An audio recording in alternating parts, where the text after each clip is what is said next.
Muy bien, pues buenas noches para todos los que se encuentran conectados y especialmente para los estudiantes de Química Ambiental que se encuentran esta noche aquí, aprovechando el espacio de la asignatura de Química Ambiental del programa de Química de la Universidad Santiago de Cali.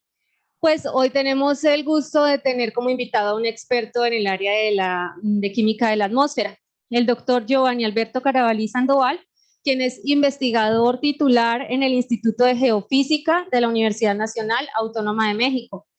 El doctor Giovanni Alberto Carabalí realizó estudios de química en la Universidad del Valle, en Cali. Después realizó estudios de maestría en el Centro de Ciencias de la Atmósfera de la UNAM, en donde estudió las propiedades físicas de aerosoles atmosféricos. Posteriormente realizó el doctorado en el Instituto de Ciencias Nucleares de la UNAM con una pasantía de investigación en el Lawrence Berkeley National Laboratory, Berkeley Lab, en donde desarrolló su tesis sobre temas relacionados con la interacción entre la radiación y nanopartículas metálicas. Desde el 2014 se desempeña como investigador en la sección de radiación solar de la UNAM, en donde ha desarrollado una línea de investigación basada en la aplicación de la radiación solar para el estudio de contaminantes del aire. Durante su vida académica ha logrado publicar más de 20 artículos, también ha contribuido en la elaboración de 2 reportes técnicos y científicos para el Instituto Nacional de Ecología y Cambio Climático, INSC. Participa activamente en la formación de nuevos profesionales de pregrado. También ha publicado diversos artículos en memorias de congresos nacionales e internacionales y ha impartido diversos seminarios sobre su tema de investigación. Es por eso que hoy pues nos sentimos muy complacidos de que haya aceptado esta invitación para contarnos de su trabajo pues que realizó precisamente sobre este tema tan importante que agobia a las ciudades grandes en el mundo. Y el tema del que nos hablará hoy está relacionado entonces con la caracterización de partículas de aerosol durante un episodio de alta contaminación en la Ciudad de México. Te dejo entonces con la audiencia, Giovanni, adelante. Ok, pues bueno, muchas gracias por esa presentación. Pero bueno, antes de iniciar, quería decirte, Nini, que creo que hay gente que todavía está pidiendo acceso. Por ahí me escribió Luis, que quería ingresar al cuarto, a la sala. ¿Sí me escuchas? Sí, creo que ya todos fueron admitidos porque no, ya había suspendido, se están admitiendo, están entrando todos ahora. Ok, perfecto. Sí, gracias. Bueno, pues para mí es un gusto estar aquí con ustedes hoy. Y pues muchas gracias a Nini pues por esa introducción y extiendo el agradecimiento al Departamento de Química de la Universidad de Santiago de Cali. Entonces, como mencionó Nini, yo soy egresado de la Universidad del Valle. Yo terminé mis estudios en el 2005 y de ahí viajé a México pues para hacer mis estudios de posgrado. Actualmente pues trabajo como investigador en el Instituto de Geofísica y en donde vengo desarrollando pues estas líneas en la sección de radiación solar pues para investigar partículas usando la radiación solar. Entonces, pues ya agradezco mucho a Nini y a todos ustedes pues por escucharme. Y bueno, tengo una presentación que les quiero compartir, así que no sé si puedo ya compartir pantalla. Por supuesto, Giovanni, adelante, por favor.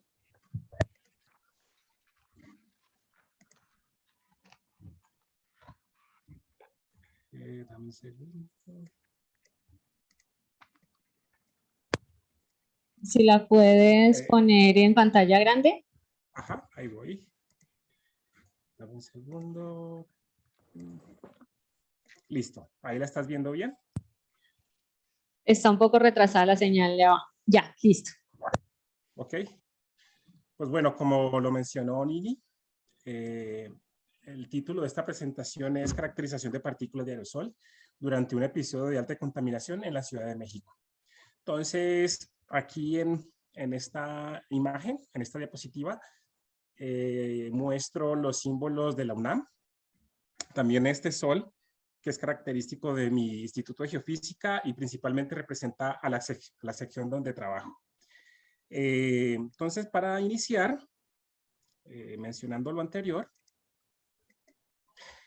quiero iniciar con esta lámina, ¿sí? En esta lámina muestro parte del campus universitario de la UNAM. Aquí destaco algunos edificios emblemáticos muy importantes de la universidad.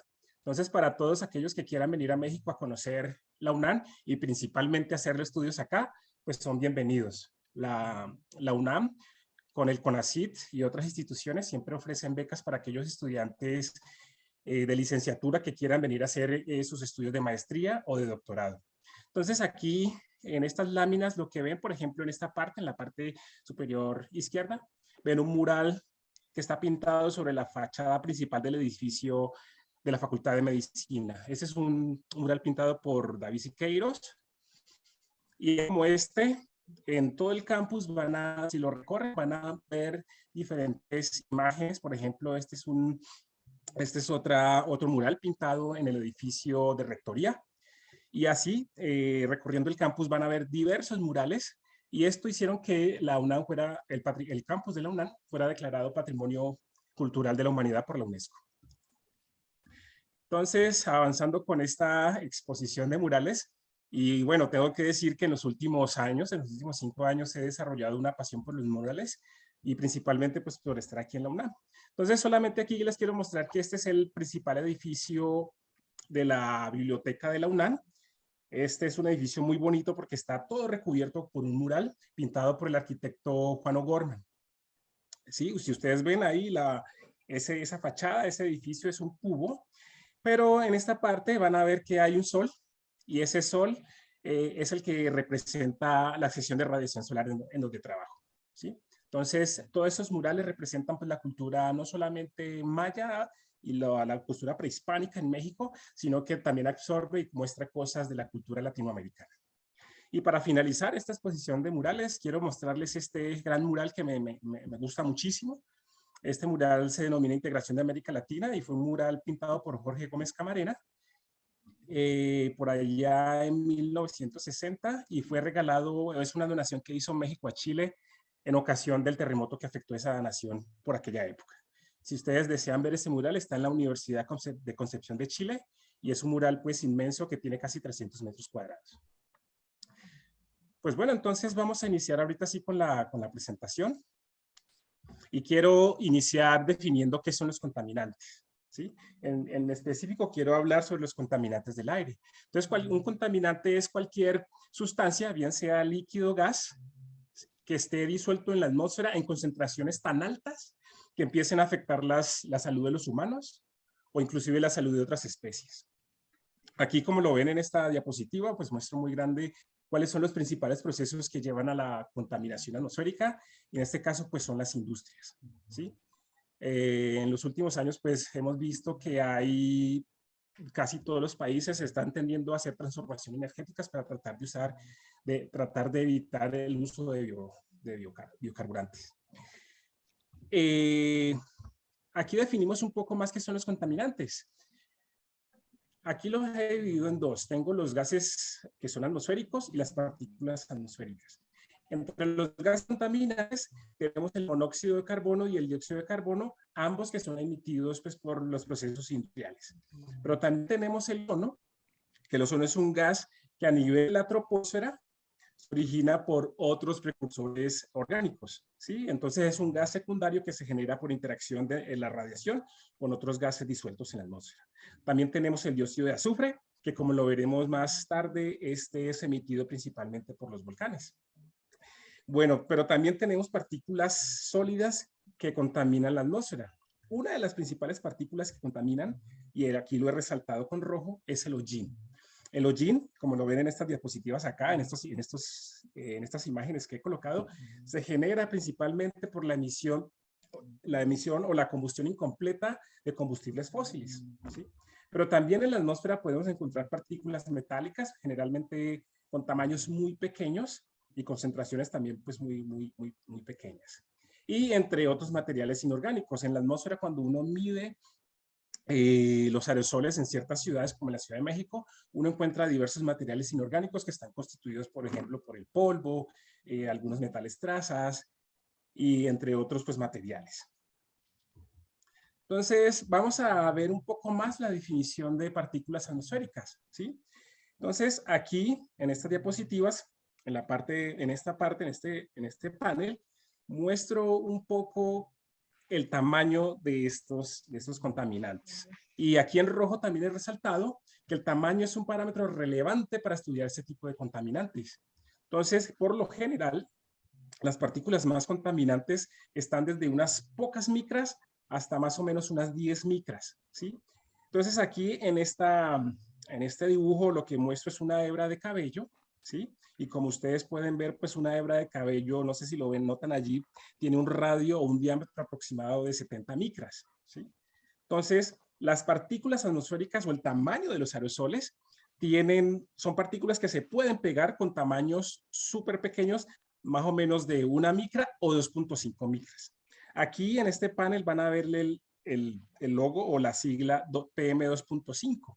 PM2.5 se utiliza para designar o nombrar a estas partículas que son de aerosoles con tamaños menores a 2.5 micras. Entonces, en algunas partes de la presentación, ustedes van a ver esta etiqueta. Entonces, aquí nuevamente muestro algunos procesos que producen aerosoles. Aquí es una vela que se está quemando y es un ejemplo muy fácil de entender. Aquí la parafina se quema pues por la mecha que está caliente y esa parafina genera unos procesos o unas reacciones que queman esos orgánicos, esos polímeros o esas sustancias que hay allí disueltas y generan partículas muy pequeñas, muy diminutas, que a simple vista no las vemos, pero que si ponemos una luz podemos verlas en forma de humo, como se ve en la imagen. También tenemos los procesos industriales, ¿sí? En estos procesos se emiten diversa clase de gases con altas temperaturas como los dióxido de azufre, algunos otros gases orgánicos que hacen que a temperaturas tan calientes, cuando tocan la fase o la atmósfera que está más fría, se generan unos procesos de nucleación que generan a su vez partículas diminutas y que poco a poco pueden crecer para volverse pues más grandes. Y bueno, aquí hay una imagen, no sé si ven, es un poco, sale mucha basura de la chimenea de ese carro. Pero bueno, ahí lo que quiero destacar es que de entre toda esa basura, pues las partículas de hollín son las más peligrosas pues para la atmósfera. Entonces, hay una pregunta que nos hacemos y es ¿por qué estudiar los contaminantes del aire? ¿Sí? Y es que debemos estudiar estas partículas porque son muy peligrosas, no solamente pues, para la salud, sino también para nuestro medio ambiente. Estas partículas, cuando están en la atmósfera, pueden interaccionar con las nubes y cuando interaccionan con las nubes pueden cambiar sus propiedades microfísicas. ¿Qué pasa? Estas partículas pueden hacer de que los procesos de formación de nubes se retarden o en algunos casos que sean más rápidos.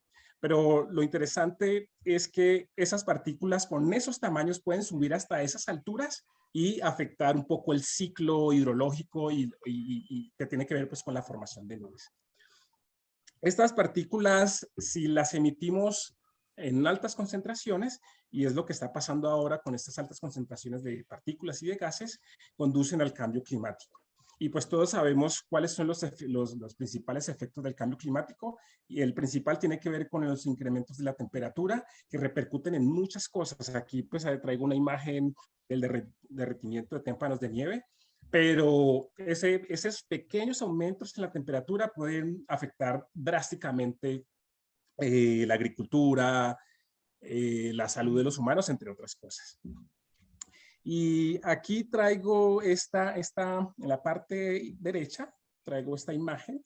Esta imagen es un humano respirando un poco de contaminación. Y este es un artículo que salió en el 2020 en la revista Science y habla un poco de los efectos que trae el respirar partículas en el ser humano.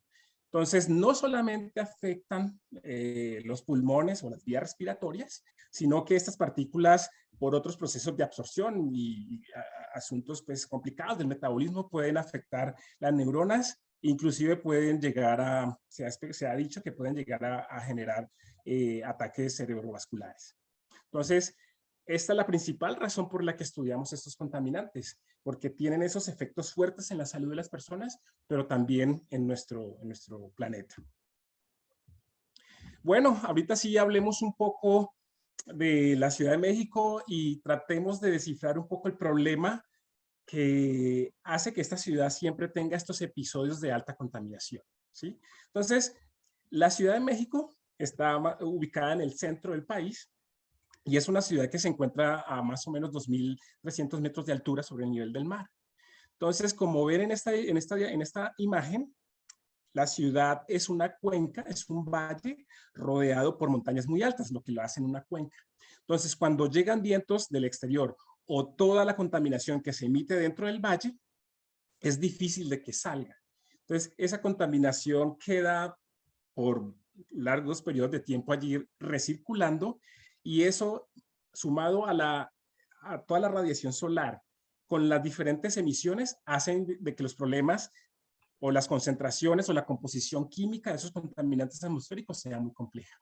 Entonces, el asunto es que dentro de esta ciudad vivimos cerca de 21 millones de habitantes, como se ve en la imagen. Ustedes pueden ver, es la parte central de la ciudad. Es una ciudad que tiene en algunas zonas densificación urbana y se emiten por diversos procesos antropogénicos muchos gases y partículas a la atmósfera que, como lo dije anteriormente, no pueden salir fácilmente de la cuenca y se quedan allí recirculando. Sumado a todas las emisiones antropogénicas que ocurren por el ser humano, también tenemos emisiones naturales, que son las que da el volcán Popocatépetl. Aquí lo resumo como Popo.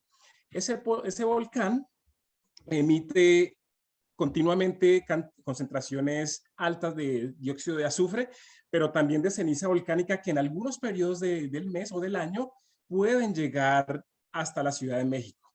Tengo que mencionar que este volcán se encuentra a 60 kilómetros de la Ciudad de México, más o menos a 60 kilómetros hacia el sur. Y en esa zona hay otros volcanes, pero este es el más activo y que constantemente está emitiendo gases y partículas a la atmósfera. También tenemos frecuentes eventos de quema de biomasa. Casi en todo el año se presentan eventos de quema de biomasa, pero principalmente en estos meses, más o menos desde marzo hasta abril o mayo, ocurren diversas quemas con mucha intensidad que generan plumas de humo que pueden viajar largos trayectos y en este caso afectar la Ciudad de México. Pero dentro de la Ciudad de México también tenemos diversos bosques y también zonas agrícolas en donde se generan incendios, los cuales contribuyen negativamente pues, a la calidad del aire de la ciudad. Y bueno, las emisiones vehiculares. El parque automotor hasta el 2010 eran casi 5 millones de coches circulando por toda la ciudad. Creo que hoy en día es más alto, pero esa cantidad de coches emitiendo diversos gases, principalmente la combustión incompleta de carburantes, de combustibles, hace que se generen pues, esos episodios de contaminación. Entonces, vamos a ver el caso que nos interesa a nosotros, ¿sí? En este artículo que ustedes creo que tuvieron la oportunidad de leer, nosotros hicimos un estudio de imágenes satelitales viendo para tratar de entender cuáles eran las posibles causas de ese episodio de alta contaminación que tuvimos durante esas fechas. Y cuando analizamos esas imágenes, encontramos esto que ustedes ven acá, ¿sí? Aquí ustedes ven toda la República Mexicana y los puntos rojos que ustedes ven dentro del mapa son diversos incendios. Aquí en el mapa no se ve muy bien, pero el diámetro del punto y un poco el color indican la intensidad de esos incendios. En algunas regiones es muy intenso, en el sureste de México ocurren muchos incendios, esta región hay muchas zonas forestales, las cuales se queman mucho, pero en la zona azul que estoy resaltando acá, no sé si la alcanzan a ver bien, donde dice la Mexico City, que es la Ciudad de México, es la parte central, alrededor de esa zona también ocurren diversos incendios. Cuando analizamos bien esas imágenes, vimos que todas esas plumas de humo, ¿sí? Esas columnas de humo generadas por algunos incendios, en algunas fechas del año viajaron y llegaron a afectar la zona centro del país, ¿sí? Aquí solamente traigo 2 días, pero los eventos de incendios y principalmente esas columnas de humos que llegaron hasta la Ciudad de México empezaron desde el 10 de mayo hasta el 17 de mayo, ¿sí? Entonces tuvimos casi 8 días, ¿sí? Fueron 7 días con intensos incendios y todas esas plumas o esas columnas de humo llegando a la ciudad, ¿sí? Entonces, como lo dice aquí, la mayoría de esos incendios ocurren en la primavera. Por ejemplo, ahorita nosotros estamos en el mes de mayo y en los alrededores de México y en algunas zonas ya empezaron a haber algunos incendios forestales. Aquí traigo un poco más para explicar la geografía de la Ciudad de México y por qué se concentran los contaminantes allí. Nuevamente, aquí lo que vemos es que la Ciudad de México se encuentra rodeada por altas montañas que la hacen una cuenca, ¿sí? Y entonces esa cuenca evita que salgan los contaminantes y que por ende se concentren allí.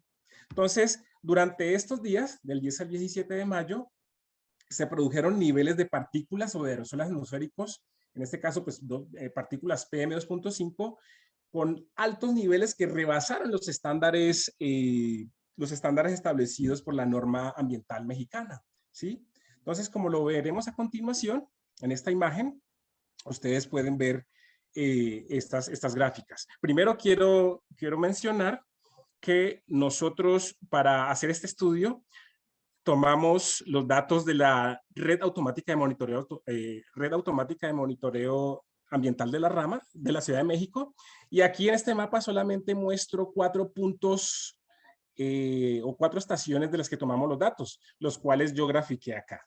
Entonces aquí en este pequeño panel muestro un instrumento que se usa en la red. Este instrumento es un atenuador beta, y lo que hace este instrumento es comparar, tiene una radiación que compara un filtro limpio versus un filtro que se va llenando de contaminantes. Entonces se compara la absorción y de ahí se puede sacar el peso o la cantidad de contaminantes que hay en diferentes horas de día.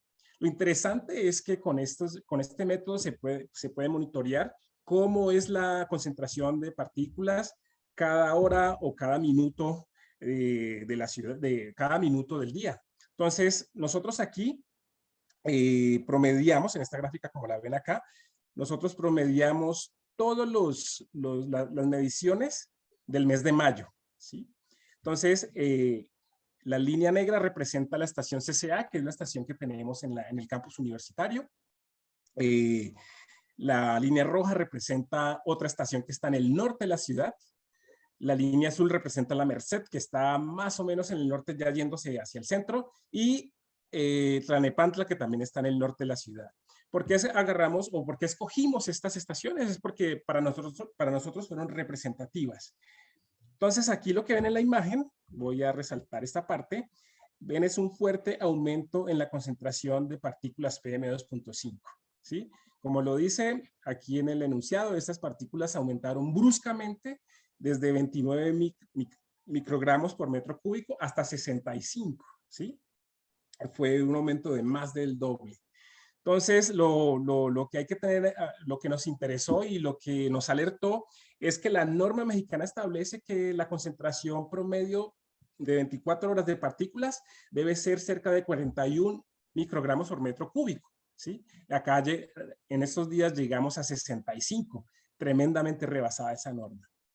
Entonces, como lo vemos acá, pues son concentraciones muy altas que ya para esas fechas alarmaron también no solamente a los científicos, sino a las autoridades que empezaron a tomar, a decretar medidas para resguardar la salud de las personas y para tratar de evitar que esta contaminación siguiera creciendo.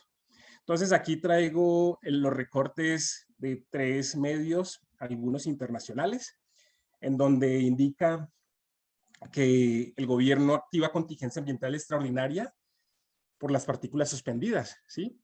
Entonces, en esas mismas fechas, las autoridades pidieron a la población permanecer en sus casas y, de ser posible, pues no realizar trabajos exteriores, porque eso hacía que el respirar estas concentraciones altas, pues era perjudicial para la salud. Entonces, acá en México lo importante es que desde los 80 se vienen midiendo estas concentraciones de aerosoles, y más o menos en casi 30 años se han venido tomando medidas muy serias para tratar de controlar estos contaminantes en la atmósfera. Entonces, por ejemplo, la creación de la red de monitoreo ambiental fue creada precisamente de esas épocas para tratar de controlar y de medir pues el nivel de estos contaminantes. Creo que eso también sería muy importante para algunas ciudades de Colombia. Creo que Bogotá lo hace, también Medellín, pero no estoy seguro si Cali tiene alguna red de monitoreo para regar pues los niveles de contaminación atmosférica. Entonces, bueno, debido pues a ese incremento en la concentración de partículas y a todas estas medidas que había tomado el gobierno, nosotros seguimos el estudio. Tengo que aclarar, tengo que mencionar que es un poco anecdótico pues cómo nosotros logramos hacer esto, porque con un compañero, otro científico que trabaja conmigo en el instituto, nosotros habíamos programado una campaña de mediciones para registrar otras cosas, ¿sí? Nosotros queríamos medir aerosoles, pero queríamos medir otros procesos físicos, como por ejemplo cómo esos aerosoles afectan las nubes. Pero debido a esa contingencia, nosotros decidimos usar este tipo de sensores para tratar de tener mayor información. Entonces aquí les muestro el fotómetro solar, ¿sí? Es la especialidad que yo trabajo en el instituto. Entonces este es un fotómetro de la marca Simmel y está diseñado para seguir automáticamente al sol. El equipo tiene un robot, como lo ven allí en el video. El equipo es muy automático, él se levanta solo, él empieza mediciones aproximadamente a las 7 de la mañana y hace mediciones cada 15 minutos siguiendo el sol para medir la radiación solar directa. Entonces, con esas mediciones, nosotros podemos saber el nivel de carga de aerosoles que hay en la atmósfera y podemos medir el parámetro de profundidad óptica, que se traduce o se simboliza con AOD por sus siglas en inglés, Aerosol Optical Depth. Entonces, ¿qué nos dice este parámetro? Este parámetro realmente nos dice la cantidad de luz que es absorbida por esta cantidad de partículas que están disueltas allá arriba. Entonces, esto nos llamó la atención porque si ustedes ven acá, los valores de absorción son muy altos, ¿sí?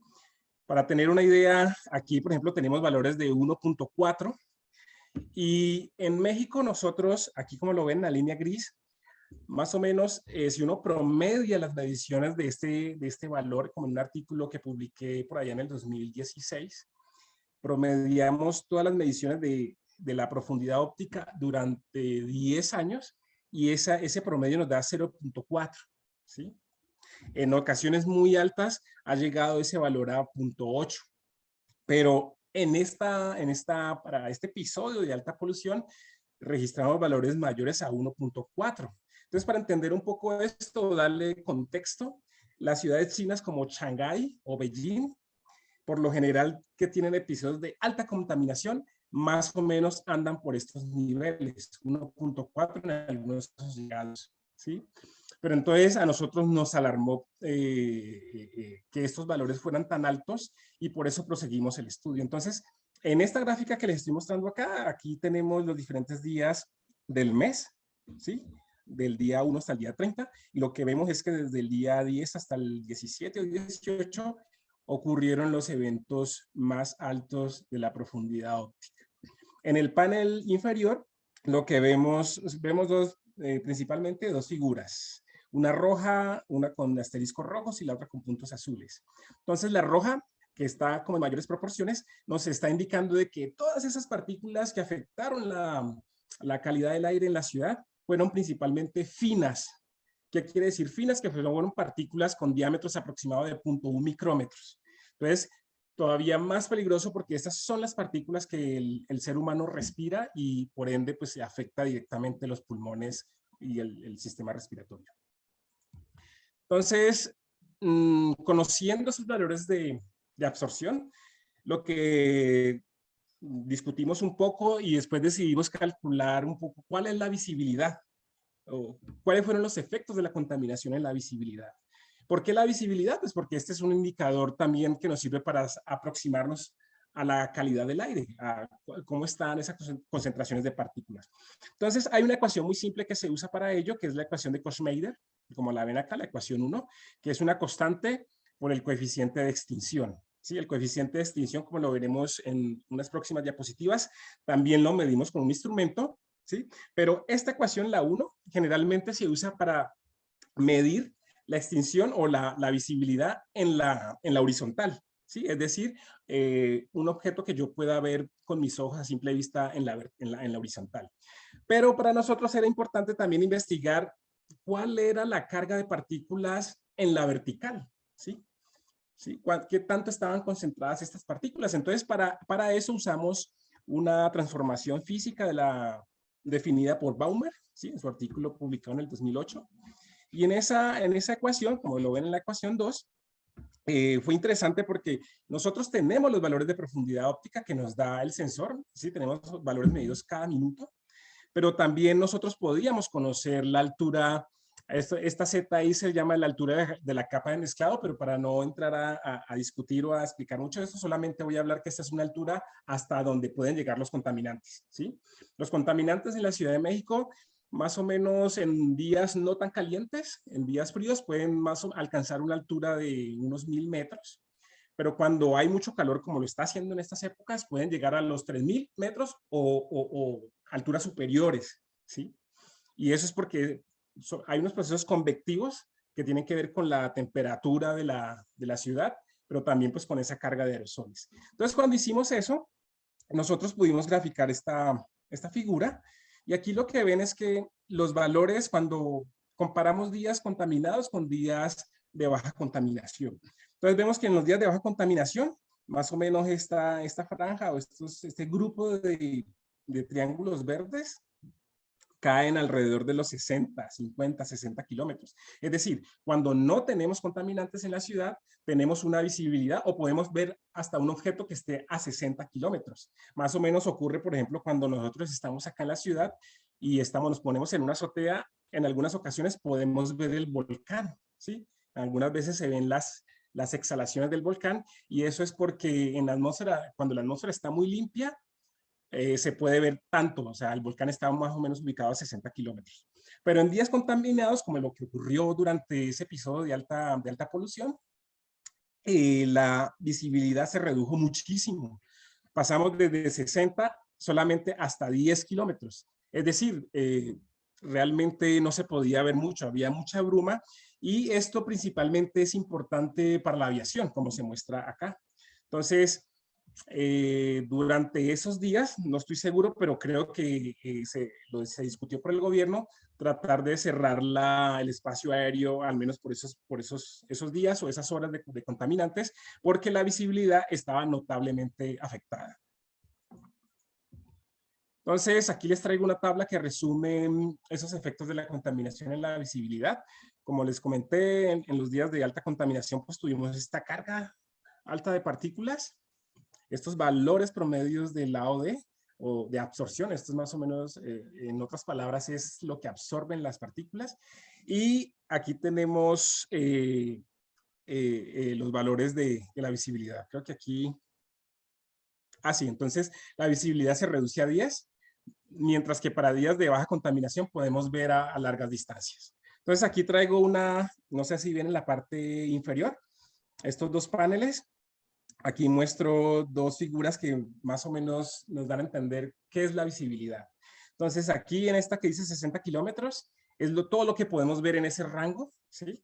Que fue más o menos el cálculo que tenemos para los días limpios, pero para los días de alta contaminación solamente 10 kilómetros, y es así como se ve la bruma, ¿sí? Entonces, por eso también era importante estudiar este parámetro para entender un poco esos procesos y definir qué tanto afectan las partículas, no solamente la absorción de la radiación, que también influye directamente pues, en la visibilidad. Entonces, ya casi para concluir, aquí les muestro esta lámina, ¿sí? Aquí estos son valores de la radiación solar medidos cada minuto. Esta es la radiación solar directa. Y lo que vemos aquí es que nosotros encontramos una leve baja en los valores, perdón, una leve disminución en los valores máximos de la radiación solar directa, ¿sí? Y eso también se observó durante los días pues, de alta contaminación. Y lo que hicimos allí, y fue importante, es que pudimos calcular que la contaminación en la Ciudad de México disminuye en un 17%, o en ese día disminuyó en un 17% los valores de la radiación solar directa. Y esto es importante porque esto nos tendríamos que hacer cálculos posteriores para ver cuál fue el efecto neto en cuestiones o en asuntos de calentamiento, ¿sí? O enfriamiento en aquellos días de ese episodio. Entonces, ¿por qué ocurrió eso? Es porque aquí en estas dos láminas que muestro acá, en estos dos dibujitos, cuando tenemos aerosoles, ellos pueden absorber, ¿sí? El proceso de absorción es que estas partículas retienen parte de la radiación y la usan para algunos procesos internos, bien sea para reacciones químicas o se calientan o diferentes cosas. Pero también tenemos el proceso de dispersión que pasa cuando un haz llega a interaccionar con las partículas y ese haz es redisperso en diferentes ángulos. Entonces, la sumatoria de estos dos procesos es lo que se le llama el coeficiente de extinción y es lo que hace que tengamos esta reducción en los valores de la radiación solar directa.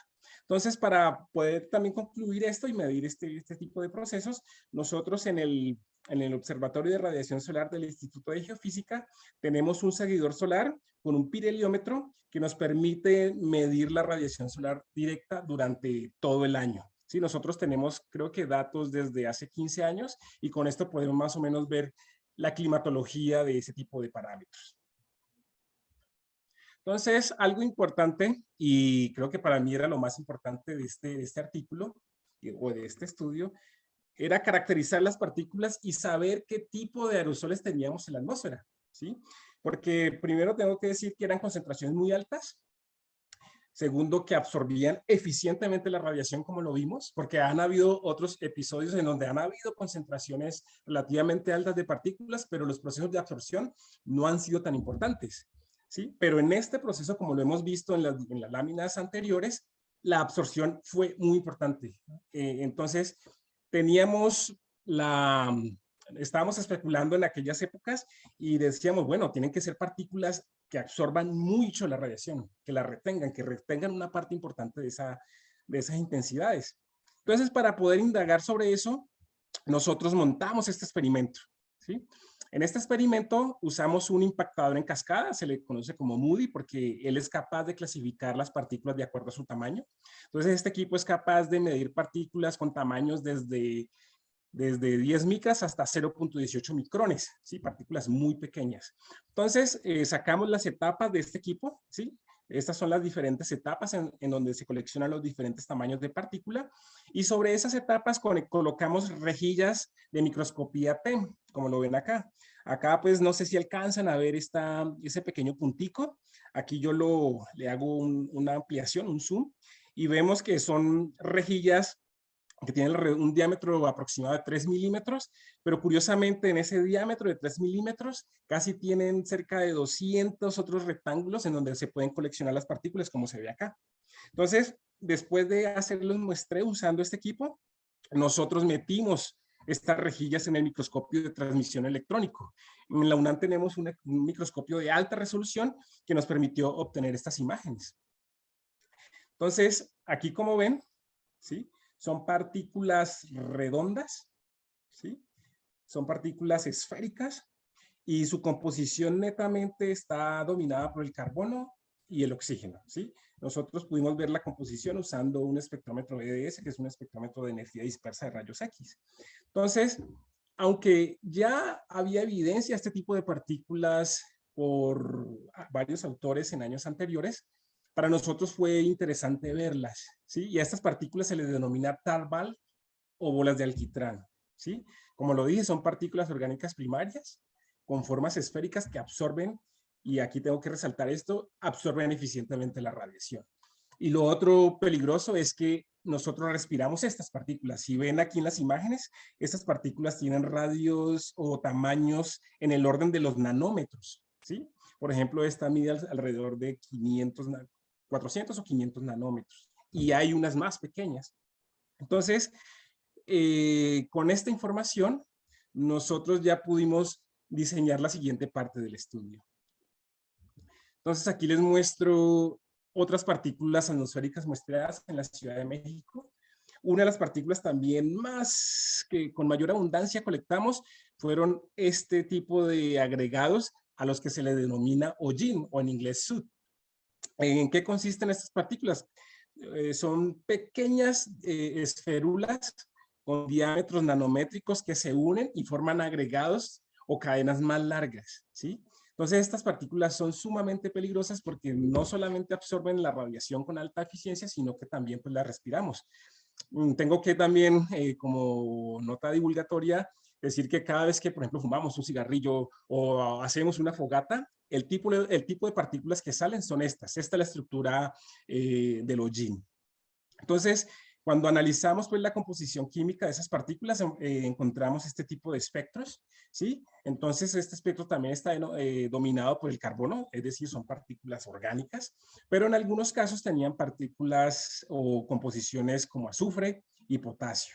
El azufre nos indica que probablemente también venga de procesos de combustión, ¿sí? Incompletos de combustibles, pero también el potasio nos indica que pueden ser originadas por la quema de biomasa. Entonces, aquí definir la fuente original, definir la fuente de estos aerosoles es difícil porque podemos tener una combinación de varias partículas mezclándose en la atmósfera.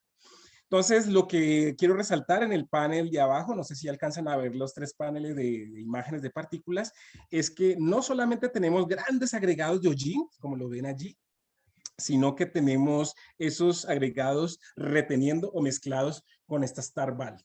Entonces, el hollín sumado a estas partículas esféricas star ball o gomas de alquitrán, la traducción en español, las hacen muy eficientes para absorber la radiación y por eso fue que observamos esa reducción drástica en la visibilidad y pues en la concentración de partículas.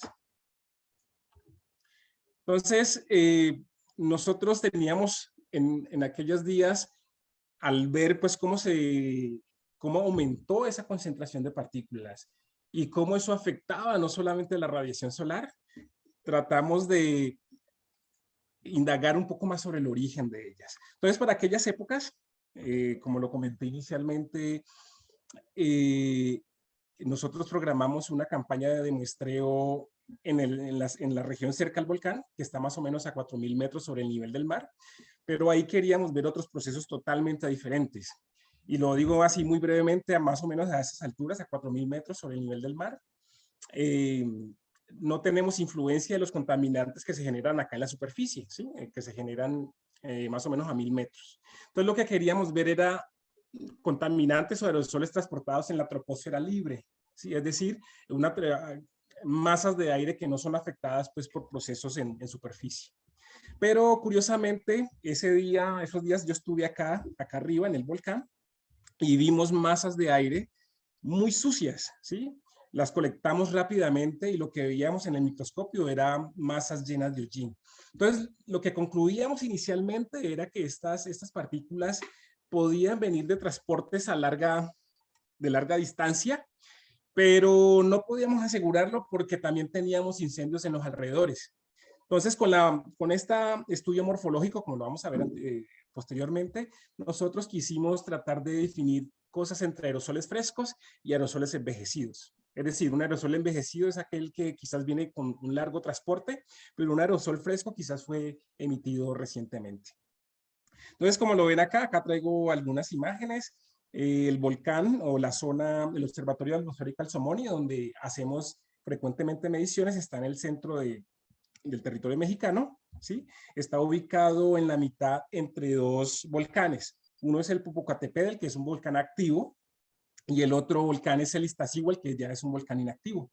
Entonces, nuestro observatorio, aquí como lo ven en el panel E, se encuentra más o menos en la mitad de esa zona, ¿sí? A esta zona se le llama Paso de Cortés, y creo que tiene historia con la llegada de los españoles por aquellas épocas.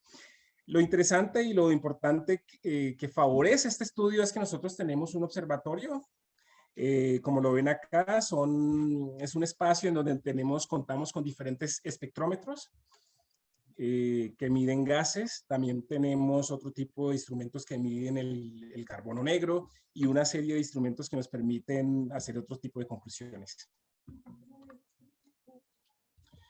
Bueno, aquí les traigo una mezcla de partículas encontradas en el Observatorio Atmosférico Alzomoni en la Ciudad de México. Aquí solamente quiero resaltar que tanto estas partículas esféricas, como las ven acá, fueron encontradas a esas alturas. ¿Sí? No solamente las medimos en la superficie en la Ciudad de México, sino que también las medimos allá a 4.000 metros sobre el nivel del mar. Pero también encontramos todo este tipo de partículas. Por ejemplo, esta partícula es, sin duda, es un agregado de sulfato de dióxido de azufre. Pero acá en la parte inferior encontramos estas partículas, ¿sí? Acá se hace un zoom y lo que hicimos con la morfología y el análisis químico fue entender que esta partícula es de origen volcánico, ¿sí? Entonces, con este estudio queríamos tratar de tener mayor resolución morfológica para diferenciar entre partículas de la Ciudad de México y del observatorio, pero creo que nuestra técnica, al menos en ese punto, careció de resolución. Como morfológicamente no pudimos llegar a una conclusión, tratamos de hacer este análisis químico. Aquí muestro algunos espectros de algún análisis realizado con la fluorescencia de rayos X. Y lo que encontramos es que las partículas del observatorio y las partículas de la Ciudad de México tienen composiciones similares, ¿sí? No hay diferencias significativas. Sin embargo, aquí lo que vemos es que para aquellos periodos dominó la composición el azufre, como lo vemos en toda esta parte, le llamamos naranja, pero en el amarillo nos indica, vemos que también tiene una proporción significativa, el 38% en ambos casos, que indica que esa partícula tiene potasio.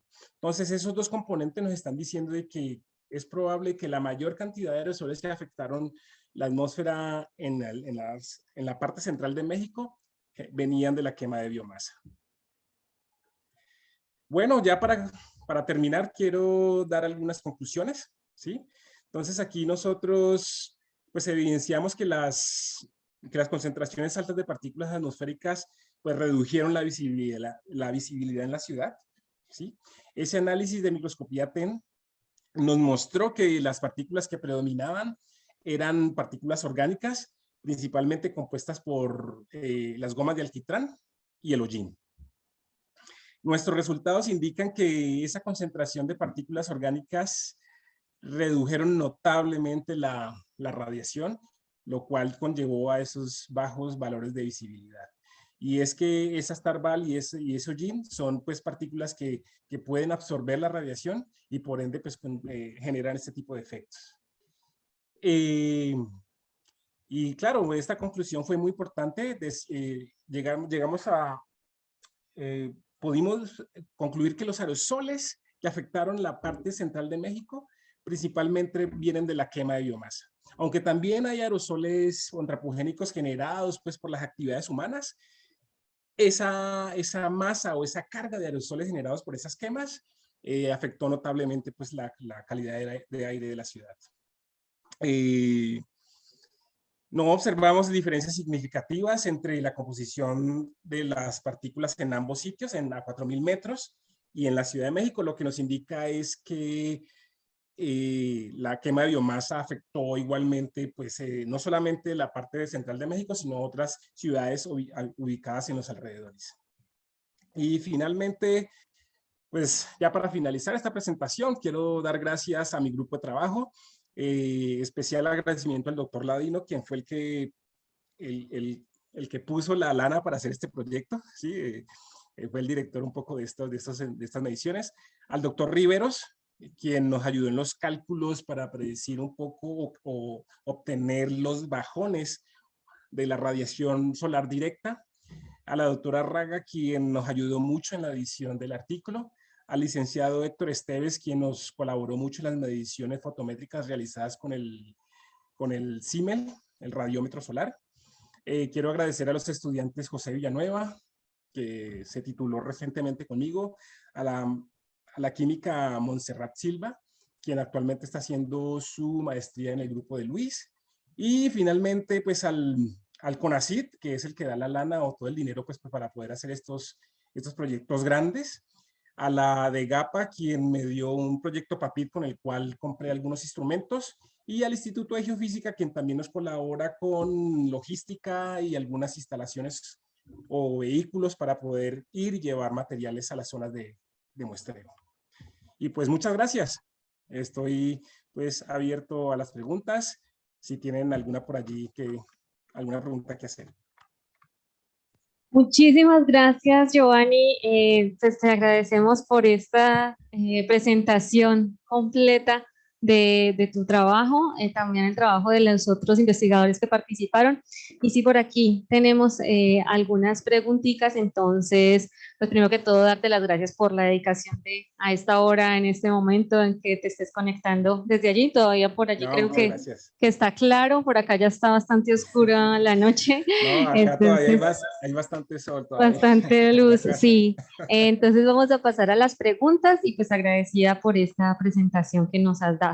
Vamos a darte primero un aplauso pues de esta presentación.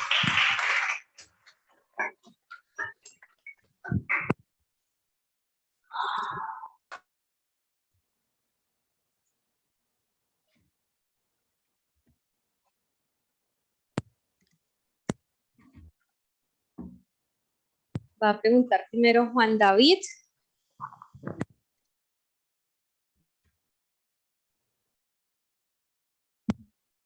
Buenas noches. Me quería preguntar Hola, buenas noches. ¿qué es el PM2.5 y cuál es la diferencia con el PM10? Ok, sí, esa es una pregunta interesante.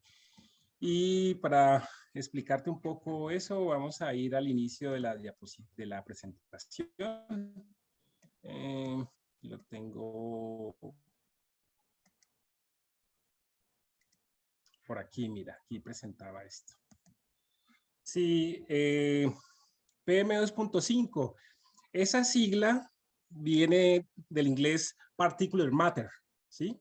Como partícula con material, ¿sí? Entonces, o material particulado. Y por lo general se le coloca este subíndice. Este subíndice indica el tamaño de la partícula. Entonces, cuando hablamos de PM2.5, quiere decir que es material particulado con un tamaño menor a 2.5 micras, ¿sí?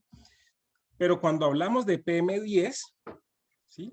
Las PM10 es el mismo material particulado, pero con tamaños un poco mayores, ¿sí? O tamaños menores a 10 micrones, ¿sí? Por lo general, las PM10 son hasta casi observables, las podemos observar a simple vista, pero las PM2.5 no, ¿sí? Estas por lo general son las que más están disueltas o dispersas en la atmósfera y son las más peligrosas para el ser humano porque las respiramos.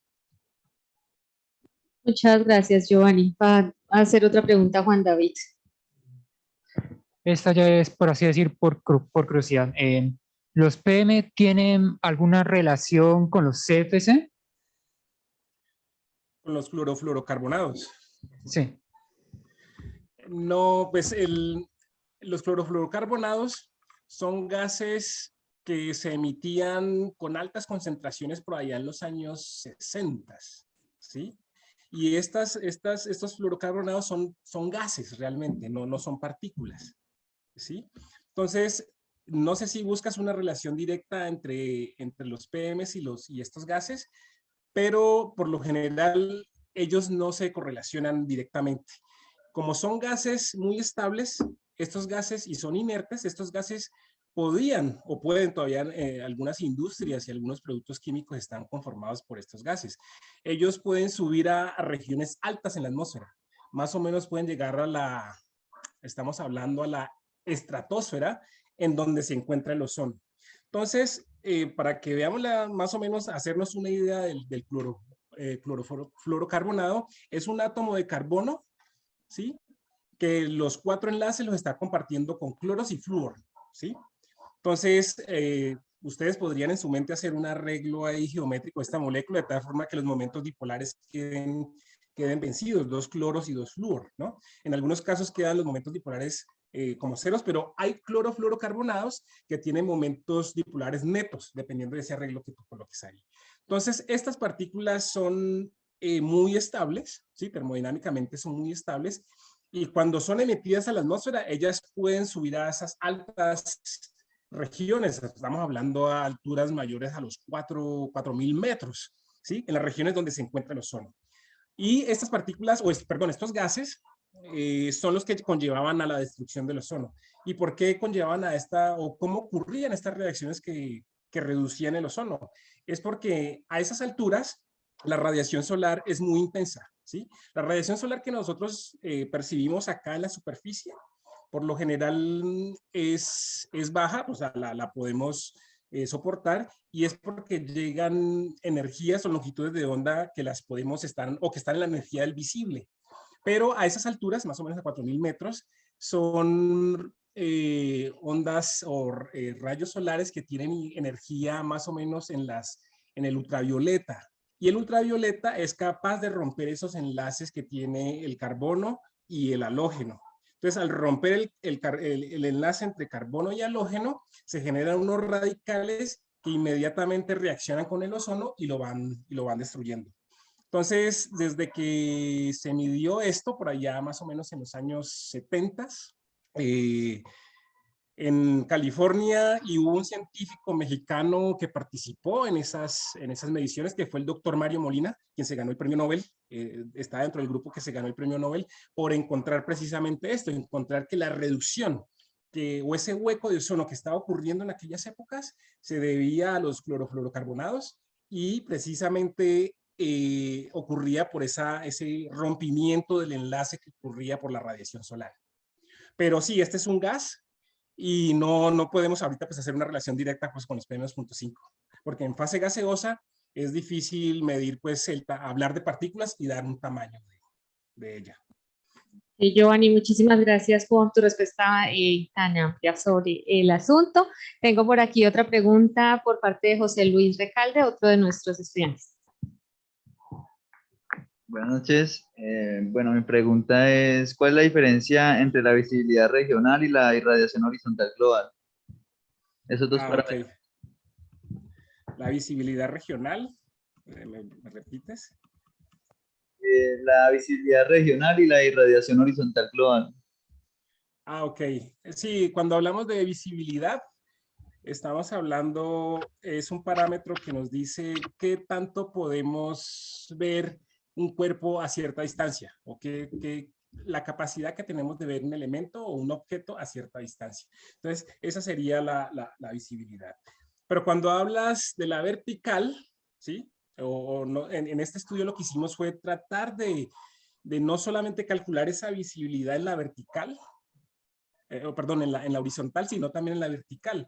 En la vertical, lo que afecta esa visibilidad es la carga de aerosoles que hay disueltas en la atmósfera, ¿sí?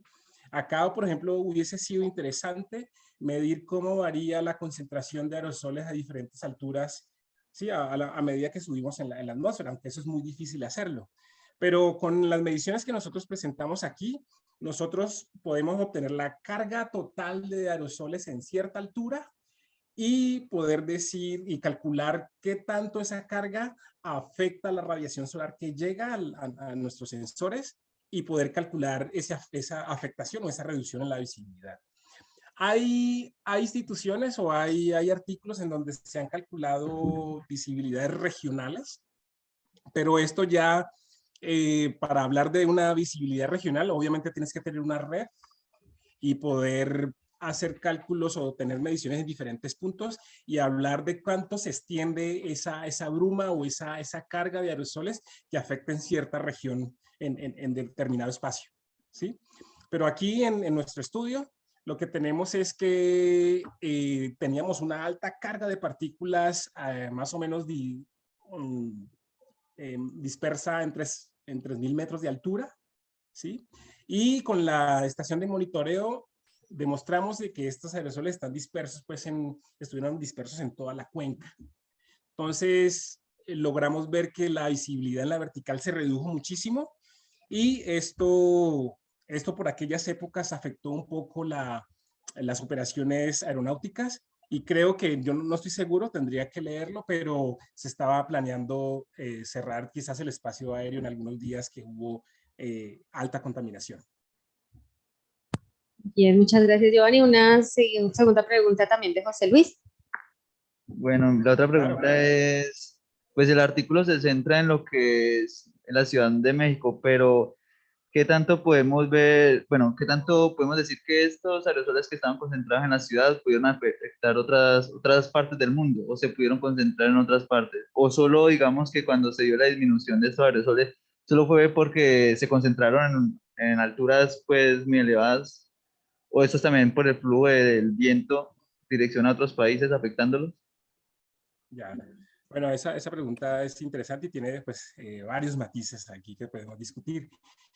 La Ciudad de México por sí sola es considerada como, si lo vemos como una especie de punto, es considerada como una fuente de emisión, como una especie de chimenea que en algunos periodos del año puede emitir muchos contaminantes, muchas columnas de humo o llamémoslo así de contaminantes atmosféricos.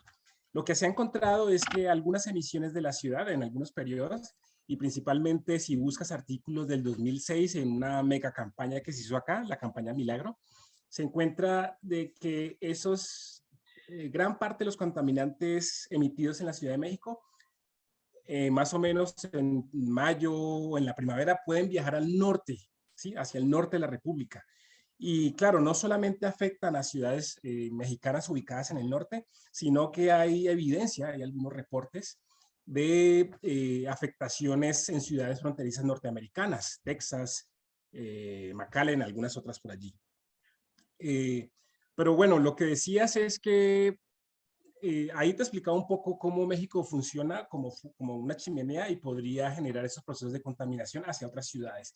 Pero en este caso, las quemas de biomasa, o lo que presentamos en el artículo y mostramos en los mapas, ocurrían en toda la República Mexicana, ¿sí? Entonces, al ocurrir en toda la República Mexicana, esas masas de aire o esas columnas en algunos casos viajaban a la Ciudad de México, como lo vimos en los mapas.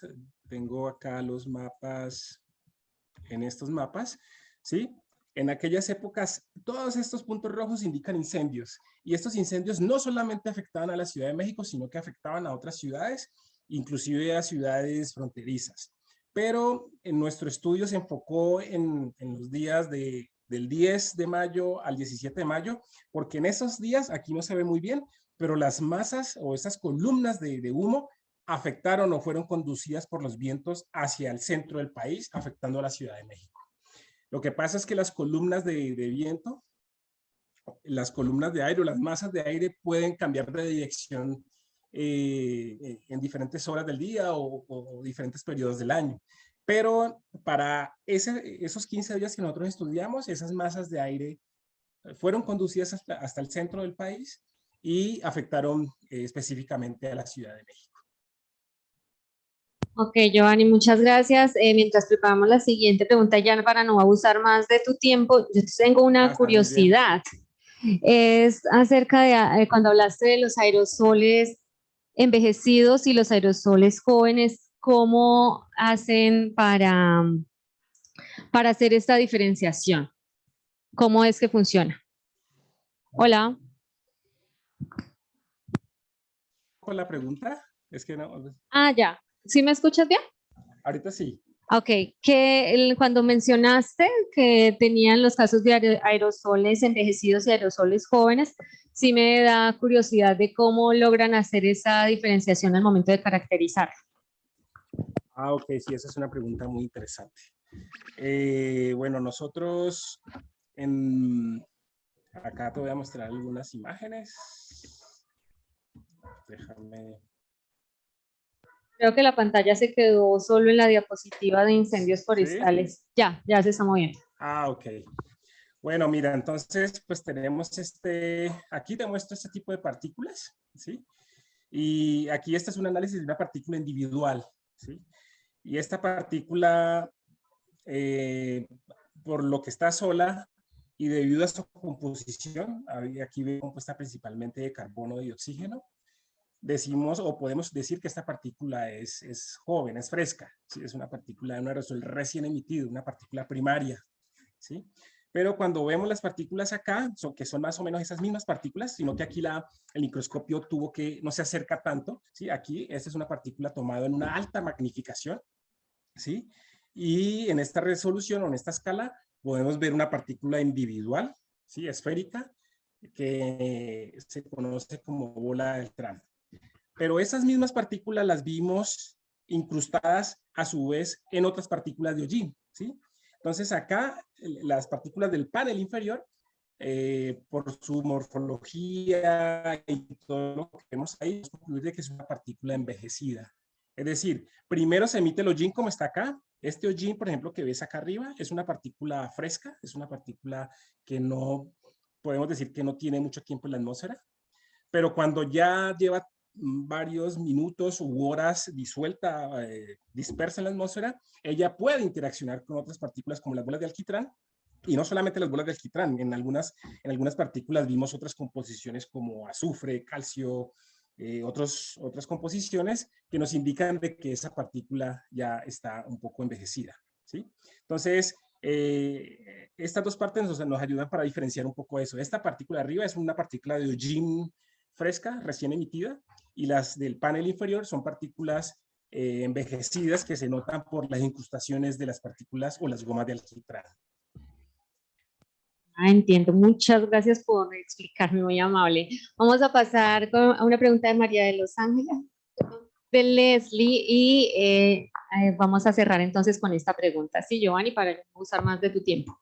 No, está muy bien. Buenas noches. Hola, ¿Continúa buenas o noches. existe alguna estación de monitoreo que constantemente informe a la comunidad o a la zona metropolitana de México acerca de la calidad del aire? ¿Este estudio Sí, continúa?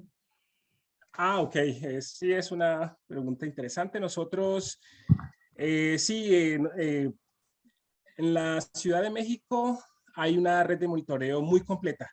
Aquí yo solamente muestro 4 estaciones, pero la red tiene más de 30, ¿sí? Más de 30 estaciones con muy buenos equipos. Entonces, no solamente se mide en PM2.5, sino que se mide en PM10 y se miden diversos gases, ¿sí? Se miden sulfatos, monóxido de carbono, dióxido de carbono, óxidos de nitrógeno, ¿sí? Y esta red funciona diariamente. Esta red viene funcionando, como lo dije en la presentación, desde finales de los 80 hasta la actualidad. Inclusive tú, si quieres, te puedes meter en la página de internet.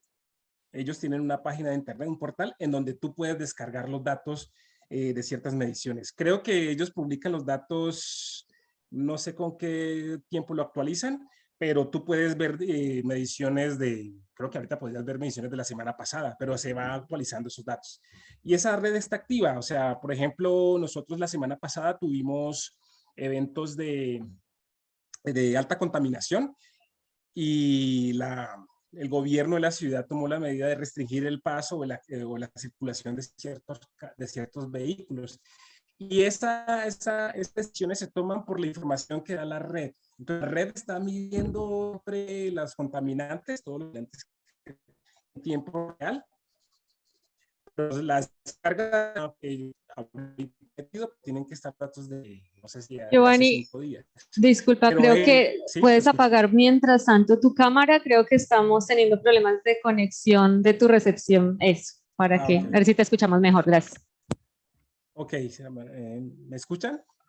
Sí, perfectamente. Ok, entonces, perdón. Lo que decía es que la red es grande, o sea, tiene muchas estaciones, más de 30. Aquí yo solamente mostré las 4 que usamos, pero ellos miden diariamente, ¿sí? La contaminación ambiental acá es un tema importante para el gobierno y dependiendo de esas mediciones, el gobierno toma ciertas decisiones. Entonces, como lo decía, por ejemplo, si hoy o mañana llega a haber un evento de contaminación muy alta, ellos ya lo están midiendo y ellos tienen que reportar esos datos a unas comisiones ambientales y de ahí se toman decisiones para cerrar el flujo de carros o la circulación de otros vehículos. Bueno, ¿Sí me pues escuchan? muchas gracias. Sí, sí te escuchamos. Yo creo Ok. que si quieres suspender entonces tu presentación, de compartir pantalla. Agradecemos al público asistente virtual que nos acompañaron en esta visita, en esta videoconferencia de la cual pues le agradezco mucho a Giovanni que se haya tomado el tiempo para dedicarnos y ampliarnos todo el tema acerca de este artículo que se notó que fue un arduo trabajo de varios investigadores alrededor de él. Y pues me resta es un poco pues una invitación de tu parte para, como te había mencionado, ellos son estudiantes de segundo semestre, bastante activos ya para poder continuar acá con su formación profesional. Y pues de que tú tienes esta formación de químico y un poco si nos pudieras contar cómo fue ese llegar a ser un experto en la parte de la química de la atmósfera. Bueno, pues muy interesante esa historia. Sí, inicialmente yo terminé los estudios de pregrado en la Universidad del Valle, ¿sí? Pero curiosamente, cuando terminé, yo me especialicé o hice mi tesis de licenciatura en polímeros, ¿sí? ¿Sí me escuchan? Sí, solo que si puedes Ok. activar tu cámara, perdón, ahora sí, ya que no tenemos compartida otra. Gracias. Ok, ahí está. Sí, entonces yo empecé estudiando o hice mi tesis en polímeros, pero cuando quise hacer los estudios de maestría, eh, empecé pues a leer mucho sobre los profesores de la UNAM, ¿sí? Y sobre sus líneas de investigación. Para aquella época ya tenía un compañero que estaba trabajando acá, que era pues, es Luis Ladino, es un compañero del instituto. Y entonces él ya estaba empezando a hacer sus estudios en física de la atmósfera. Y yo había leído un poco sobre aerosoles, pero realmente no me interesaba, pues estaba como un poco indeciso. Pero cuando leí que no solamente esto se quedaba en las mediciones, sino que uno podía profundizar en la composición química, inclusive en cuestiones orgánicas de estas partículas, a mí me entusiasmó mucho hacer estos estudios.